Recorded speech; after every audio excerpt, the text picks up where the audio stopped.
যাদের টাক্স ওয়ালেটে others crypto show হচ্ছে, অ্যাকচুয়ালি আপনি ওখানে কোনো ক্রিপ্টো অ্যাড্রেস বসাননি, তাও আপনার কাছে ওটা ক্রিপ্টো আছে এরকমটা দেখাচ্ছে। বিষয়টা একটু বলি।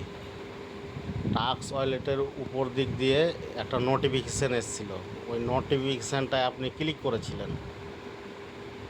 যেরকমই আপনি নোটিফিকেশানটায় ক্লিক করেছিলেন, ওই জায়গাটায় যেটা আমরা ক্রিপ্টোতে গিয়ে যেটা আমরা অন করি,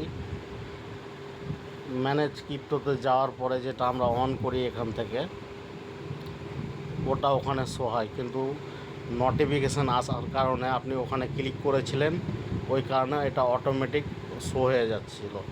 তো বিষয়টা একটু দেখাই, কোন ক্রিপ্টোর নামটা কি। এই প্লাস চিহ্নতে একটা ক্লিক করব। ইথেরিয়ামের জায়গায় আমি বিএনবি স্মার্ট চেন নিব, পেস্ট করলাম, ইনপুট করলাম, একটা ব্যাঙ্ক করলাম, আরেকটা ব্যাঙ্ক দিলাম,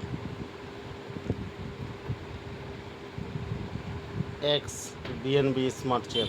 দেখুন এখানে একটা ক্রিপ্টো শো হচ্ছে, এটা অকার্য, কোনো কাজের না, ঠিক আছে। এখান থেকে যদি আপনি মনে করেন যে আমি এখান থেকে ইউএসডিটিতে কনভার্ট করব,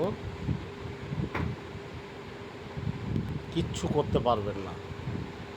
দেখুন নিচে কী লেখা উঠছে, নট অ্যাভেলেবেল। তাহলে এই জায়গাটা আমাদেরকে এখানে এটাকে অন করা রাখা যাবে না। এটাকে বন্ধ করার জন্য যেটা আপনাদেরকে করতে হবে, অবশ্যই বন্ধ করতে হবে। ম্যানেজ ক্রিপ্টোতে যাবেন, ম্যানেজ ক্রিপ্টোতে যাওয়ার পরে এখানে দেখবেন এই যে নীল কালার অন করা আছে, এক্স বিএনবি স্মার্ট চেন, এটাকে বন্ধ করে দেবেন।